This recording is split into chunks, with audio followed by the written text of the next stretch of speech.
So you got to do a California patch, and you really don't know how to do it, or you know how to do it, and you need a tip on how to do it better. Let me show you something that a lot of people don't show you on YouTube. Watch this. If you cut your patch of your drywall to fit over the existing paper, you're gonna have a raised portion. And I love the Vancouver carpenter, but I just saw him do a patch recently on one of his videos, and he didn't do this. You see this paper here? Look at how thick that is. Why put a patch over this when you can remove this and put your patch right over here? You see that space here? Your patch goes right in there and doesn't have to deal with, you don't have to deal with a bump, or you can reduce your patch by avoiding this paper.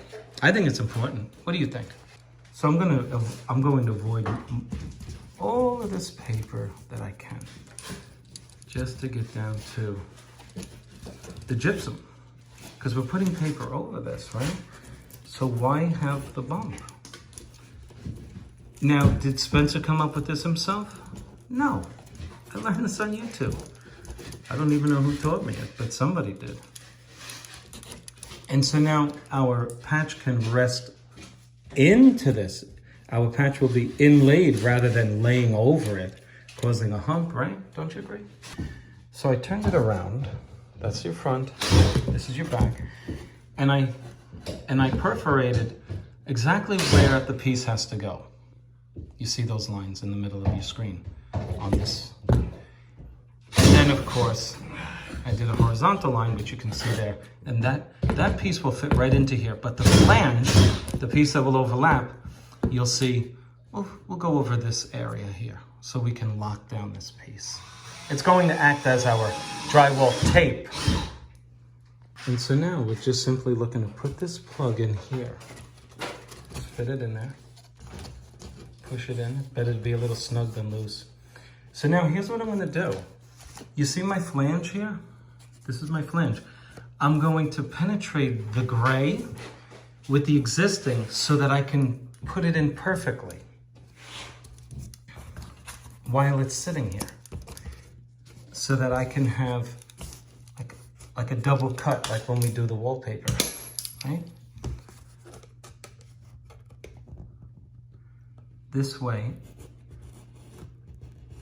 the paper on the existing sheetrock will literally be perfectly aligned with your new. You'll see what I mean in a moment.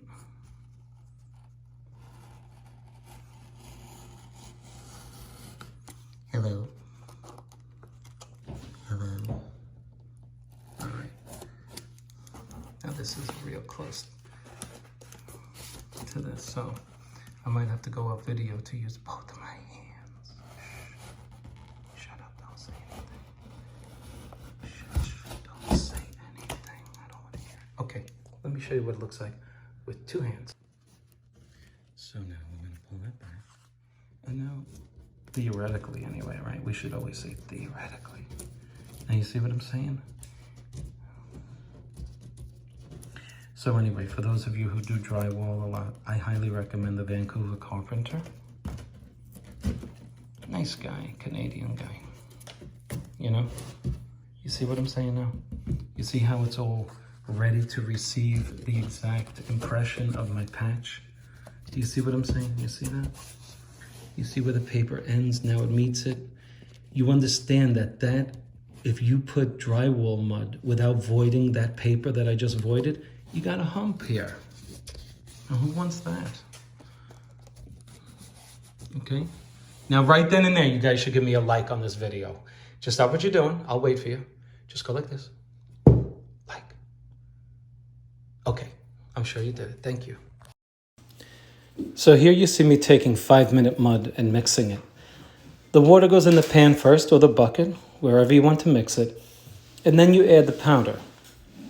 If it's too thick, add some water. If it's too thin, add some powder. But this is the way professionals usually do it. I don't like the pan method, but you know what? I have it on hand in case I need a quick batch a 5-minute mud. I don't like cleaning them out. To me, they're difficult to clean out. But if you wanted to work with something that doesn't set up so quickly, get yourself 20 or 90-minute mud. It's just that you'll be at it longer. Okay, let's get back to the live video.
So this 5-minute stuff dries really nice. Well, I should say it gets hard quickly.